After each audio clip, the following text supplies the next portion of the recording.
When men go bad, they often go bad by being antisocial and tyrannical. So, where there's way more antisocial men than there are antisocial women, which is why there's 20 times as many men in jail as there are women.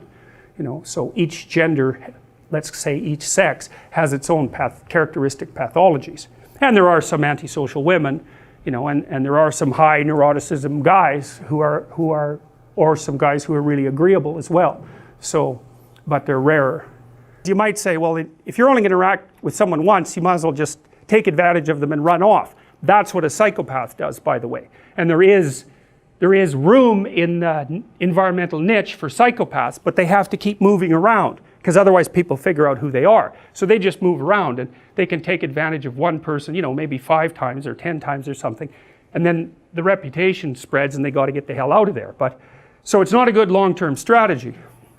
If you're preyed upon by a psychopath, which you will be to some degree at some point in your life, the psychopath, who will be narcissistic, will presume that you're stupid and that you deserve to be taken advantage of because you're naive and stupid. So it's actually a good thing that he's doing it. And his proof for, and I'm saying he because there are more male psychopaths,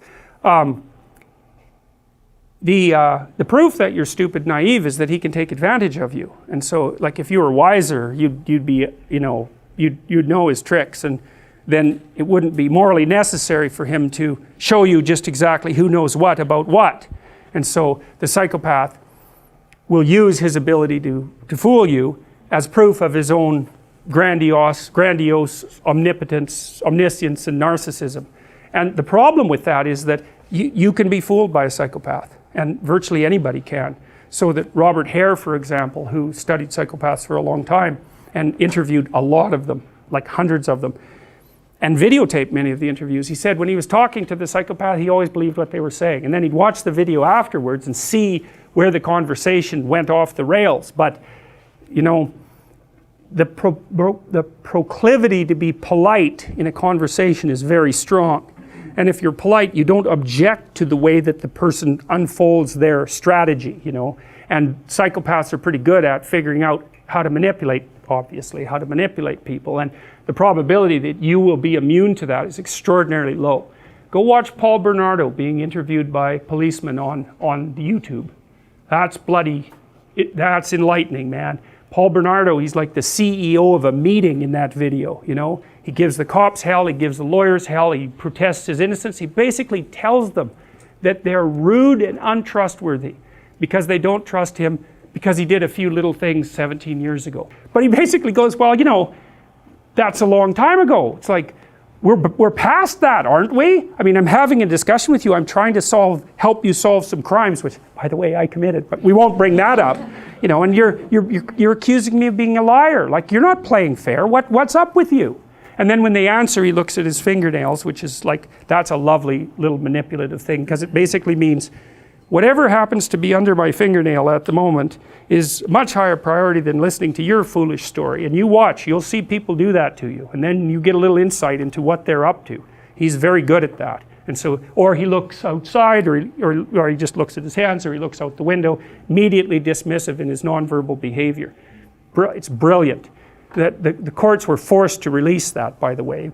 But look it up, Paul Bernardo on YouTube. Wow, it's just mind-boggling. He's so good at what he does. And he's good-looking, and he's charismatic, and he can really pull it off. And you can't tell what's happening with the cops and the lawyers, whether they're just letting him play as a routine to get some information from him, or whether he's actually setting them back on his heels. And I suspect it's a bit of both.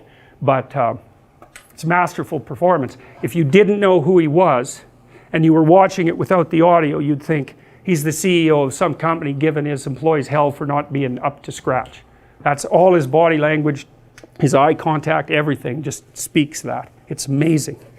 So anyways, you got these 2-bit hoods here who think they're really something. They also think they're tough and dangerous, and they're not. They're just, cowardly and corner dwellers, and they confuse their unwillingness to abide by reasonable rules as indication of their heroic courage, which is something else that low-rent hoods like to do, And it's partly because lots of people who just attend to the law do that because they're cowardly, which is a Nietzschean observation. Are you good, or are you just afraid?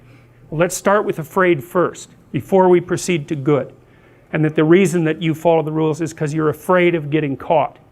Yeah, well, you know those kids who, often university kids who are in like a hockey riot and they end up breaking windows and stealing things, and you know they get nailed for it, and afterwards they're really blown away by their own behavior. It's like, well, they're in that camp. It's like they think they're good people, but they're not. They're just never anywhere where you could be bad.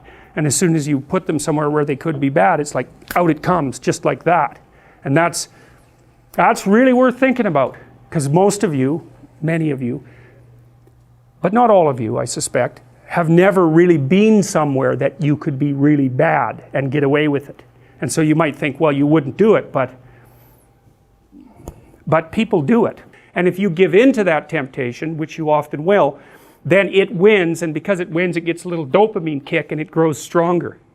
Anything you let win, the internal argument, grows. And anything you let be defeated shrinks, because it's punished. It doesn't get to have its way. So that's another thing really to remember, is don't practice what you do not want to become. And because they're neurological circuits, you build those things in there, man, they're not going anywhere. You can build another little machine to inhibit them. That's the best you can do. Once they're in there, you can't get them out.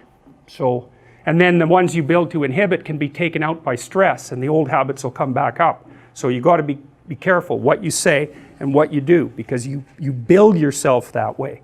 Something's behind the scenes pulling the strings. And everybody always wonders what that is, right? What's actually going on? What's actually going on with Trump? Who's actually in control? Is it Putin?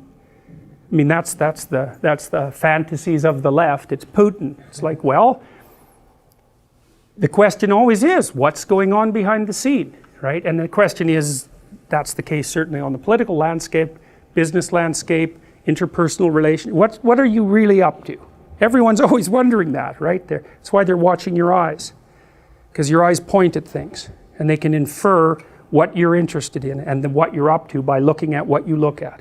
And that's why your eyes have whites, is so that we can see where you're pointing them, because gorillas don't. And so what that means, roughly speaking, is that all of your ancestors whose eyes couldn't be reliably tracked were either killed or didn't mate. It's a big deal for us to see where people's eyes are pointed. And so we're always watching each other's eyes constantly. What are you up to? What are you up to? What are you looking at? What do you want? And I want to know, because if I know what you want, I can predict how you're going to behave. And that also means I can cooperate with you, or I can compete with you, or I can lie to you. But all the information is in the eyes, surrounded by the facial display, right? Because that's also an indication of motivation and emotion. And so we're like, our eyes are so good at that for you guys sitting there in the back, I can tell if you're looking at my eyes or at my chin. And the deviation in your eyes is so tiny that it's a kind of miracle that we're capable of making that perceptual observation. It's really important to us. One of the things that was really big, and it's probably even worse now, when I was a parent of young children, was to teach your kids how to be afraid of strangers. It's like, no, wrong. That is not what you teach them.